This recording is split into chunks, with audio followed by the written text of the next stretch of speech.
Përshëndetje të dashur nxënës. Unë jam mësuesja Zejnepe Bajrami. Mirë se po takohemi në orën e parë nga lënda e gjuhës shqipe për klasën e 4. Pas një periudhe të gjatë 3 mujore, pushimet mbaruan. Shtatori trokiti përsëri në portën tonë. Çdo vit në shtator, shkolla hap dyert e saj e zbukuruar si për festat e mëdha. Ajo nafton të ulemi përsëri në banka të mësojmë gjëra të reja, të lozim dhe të zëm shok e miq të mirë. Nga 4 anët vërshojnë drejt saj nxënës e nxënëse, me çanta në sup ose në dorë plot me libra. Të lodhur, të pastër, plot gjallëri nxënësit u ngjajnë luleve më të bukura të stinës. Oborri i shkollës i ngjan një kopshti të bleruar ku cicerojnë qindra zoq këngëtarë. Një shtatori është festa e tyre. Mirë po, këtë vit pak më ndryshe përjetohet fillimi i vitit shkollor. Për shkak të rrethanave të reja të shkaktuara nga virusi i koronës, në vend të lumturisë dhe gëzimit, mund të ndjejnë frikë dhe ankth. Të shpresojmë që së shpejti këtë vit t'i kthehemi normalitetit dhe të gjallërojnë prap shkollat, e të marrë fund kjo pandemi që ka kapluar botën. Gëzuar festën nxënës të dashur. Dalshi faqe bardhë. Sot në orën e parë, së bashku do të diskutojmë rreth pushimeve verore. Qëllimet e kësaj ore janë: përshkruan me gojë pushimet verore. Përshkruan pushimet verore sipas situatave. Përdor si duhet shkronjën e madhe dhe shenjat e piksimit përgjatë përshkrimeve. Pasurimi i fjalorit me fjalë të reja që do të ndihmojnë gjatë përshkrimit me shkrim. Me siguri të gjithë nuk kemi qenë për pushime, buzdetit apo buz ndonjë liqeni. Disa ndoshta pushimet e verës i kanë kaluar në fshat, në gjirin e natyrës së gjelbëruar e plot me lule të lloj-llojshme. Madje edhe duke vrapuar e luajtur në për livadhe apo kodrina ku ka dominuar ajri i pastër e i freskët, cicerima e zogjve të ndryshëm, blegërima e qengjave dhe jehu i zileve të deshve. Por, një gjë është e sigurt dhe e përbashkët, të gjithë bartni kujtime të mira për çaste të lumtura që i keni përjetuar me shokët e vjetër, apo me shokët e rinj që i keni gjetur.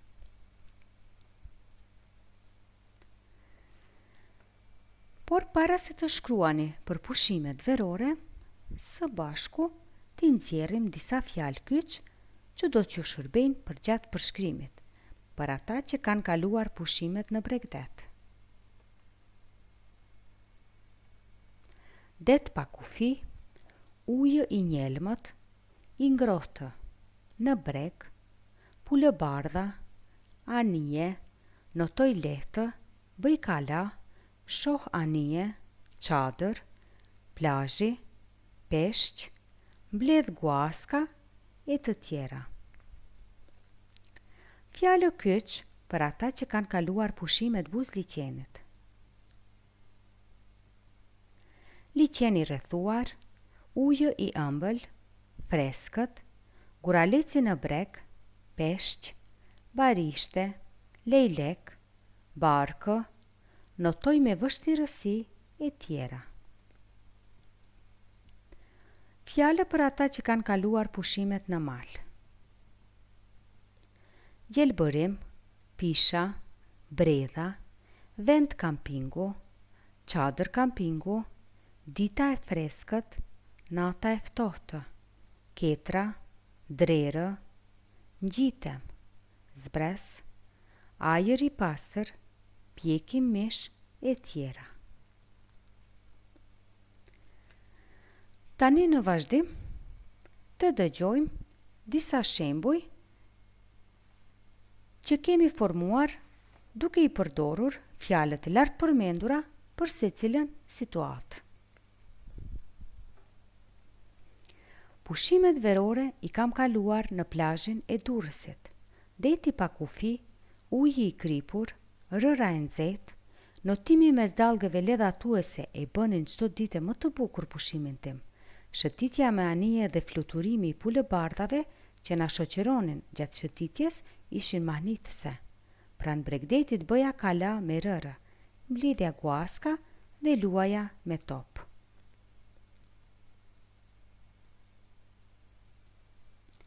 Pushimet i kalova pranë liqenit të Ohrit. Liqeni kishte ujë të ëmbël dhe kishte pak rërë. Pranë brigjeve të liqenit kishte barishte, kallama dhe lejleka, të cilët ushqeheshin me peshk të vegjël.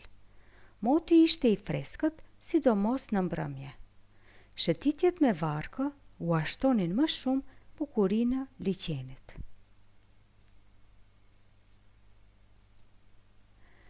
Pushimet i kalova në malin Sharr. Gjelbërimi, pishat, bredhat, ajri i freskët ishin refreni çdo ditë e pushimi në mal. Ne kishim marrë me vete çadra, ku flinim dhe skar ku gatuanim mish të pjekur. Uji i ftohtë i burimëve na freskonte çdo ditë e në çdo moment. Mbrëmjeve bënte pak freskët.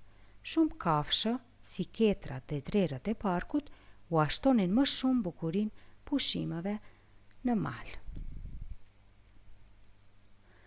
Në vazhdim, të dëgjojmë një tekst nga nxënësi i klasës së 4, i cili përshkruan pushimet verore në kushte pandemie. Pushimet verore në kushte pandemie. Viti 2020 filloi si një vit i mbrapsht. Nuk ishte vetëm pandemia, por edhe shumë ngjarje të tjera tragjike, si për shembull zjarret në malet e Australisë, vdekja e basketbollistit të njohur Kobe Bryant, kërcënime për luftra dhe shumë lajme të tjera të këqija. Mirë po, ajo që ndodhi më e keqja dhe që shpresoj që sa më shpejt të përfundoj ishte pandemia COVID-19. Unë si një 9 vjeçar ishte hera e parë që u përballova me një gjë të tillë. Gjenerata ime jemi gjenerata e lirë. Kemi luajtur, kemi ecur pushime shkollore, pastaj duke shkuar me familjen në det, duke vizituar vendin në përplot shtete. Dhe kur erdhi lajmi që duhet të mbyllemi në shtëpi sepse po na sulmon një virus i padukshëm, për mua ishte një luftë e re në planetin ton. E gjithë liria jon na u bllokua dhe nuk mundja të besoja se më nuk do të shkoj në shkollë, se nuk do i takoj shokët e shoqet dhe nuk ka as shëtitje. As det, as udhëtime, u mërzita shumë kur e kuptova që edhe familjarët e mi nuk mund t'i takoj. Ajo që u mërzita edhe më shumë ishte se mami em punon si infermiere dhe ajo çdo ditë shkonte në punë dhe qëndronte deri vonë. E unë nuk mundesha të ndaja as pak kohë me mamin tim. Ajo kur vinte qëndronte në dhomën tjetër dhe këtë e bënte vetëm që mos të na rrezikoj mua dhe babin tim. Jeta ime u shndrua me një aktivitet brenda shtëpisë sime. Ishte e vështirë, por babi im më ndihmoi që të kalonim kohën. Një e mirë nga gjithë kjo ishte që e vazhduam orët tona mësimore online. Sado që e vështirë, përsëri ishte bukur që ta shikoje mësuesen time të dashur që mundohej deri në maksimalisht të na ndihmojnë ta kuptojmë mësimin. Unë gjatë kohës së nxehtë shkoja tek gjyshja ime në fshat dhe atje ka pasur pak më shumë aktivitete për shkak hapësirës, luaja futboll, shëtisja me bicikleta, lexoja, shikoja filma, luaja me lojra kompjuterike e tjerë.